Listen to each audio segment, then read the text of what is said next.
Okay, we're up at the tactics board. You are a full-back at the top level.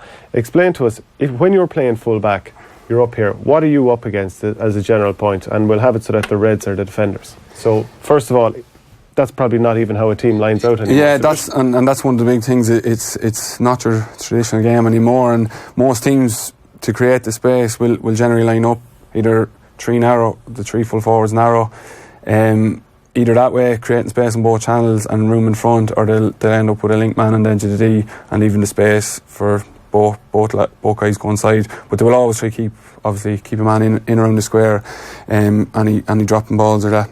What sort of movement are you going to deal with then? Are you going to have guys crisscrossing each other, trying to make you decide, will I stay with my man or will I pass him on to the other guy? Yeah, and that's exactly it. And it's up to the backs how well they communicate to cut off these runs. If we're tight like that, we'll always try marking the outside and cut off any runs and get your body across, slow down the run wherever you can. And even the teams that are so well communicated will be able to, if a guy runs straight across, we'll switch over and it'll work like that. And it's just about communication and being sharp when you're playing. And I presume you look at other teams as well and you see what teams try and isolate a full-back. So what team tries to leave you in there on your own? You've already mentioned... Well, I just mentioned Wexford because it's the one off by... that I've just mentioned, but just from the throw-in, that's it, leaving the space, and if they can get a ball into the hand like that, it's 1-on-1, and the forward will always fancy himself with a ball in hand. And it kind of happens with the weather how it is. It kind of happened a bit Sunday that when you're playing with the wind, the game gradually gets dragged down the field, and you'll always end up maybe 1-on-1 inside, and teams will probably play their fastest player in there, and it's just to keep an eye out, keep ready, reading the game and make sure you're getting to the ball first and all. What are the do's and don'ts of playing fullback? And I'll give an example, and again this is club level, but in the All-Ireland Club Final last year, I was marking David Breen, who was a former Limerick captain, out on the half-forward line for a while, and whatever way the play moved around, there was a bit of interchanging between the forwards, and then I was somehow stuck with David Breen here fullback, and all I saw in front of me was like 40 yards of space in all directions, and an Apirshig player had the ball and he was able to feed it in absolutely anywhere he wanted to the side, which was more advantage to David Breen. And I ended up by mistake, I was running truck and trailer behind him, and I ended up connecting with his heels and tripping him for a free.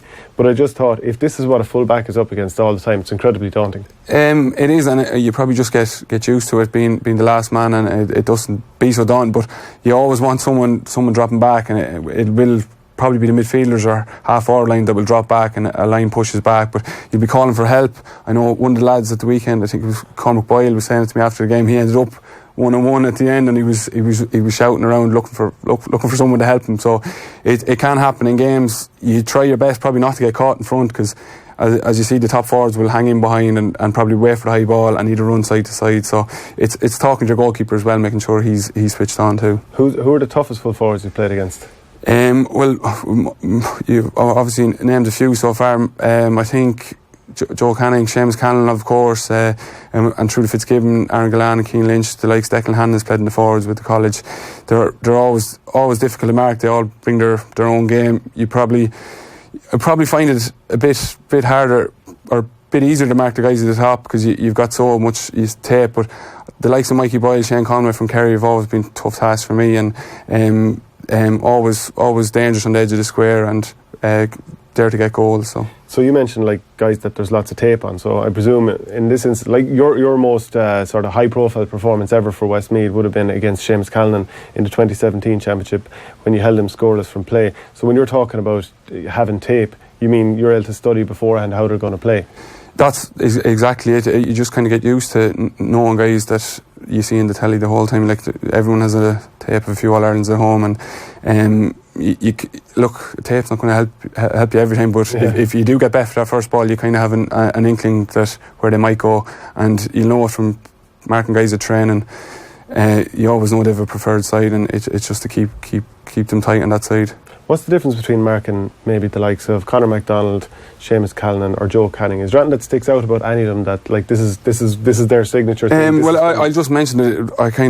It's getting caught in front. I think it was Joe Canning I got caught in front of, and you're always going to be in trouble then because forwards will at home we have Brendan Murphy from Clunkill, and he's probably the best man at going up from behind and tipping the hurl out of the way, getting his hand to it, and it's not a foul either. Everyone does it. I try and play from behind due to my height and kind of reach over, and it works that way. But every forward will have his tendencies and have his strengths, and you just have to try to exploit his weaknesses. So who's the top full forward right now? We'll see it the weekend. I suppose. But there's loads. There's always. I find I've had as many tough games in 2A, and it's such a difficult division to get out of. And Andy O'Brien from Wicklow, I think he terrorised me for 10 minutes in getting 2 goals in Cusack Park, and stuff like that. You just have to adapt and try to get back in the game. But there's plenty of these forwards all over the place, and I've mentioned the likes of Shane Conway, Neil McManus from Antrim, and Mikey Boyle from Kerry. They're always tough to mark. And then just one final point about playing fullback. How crucial is the communication with your goalkeeper?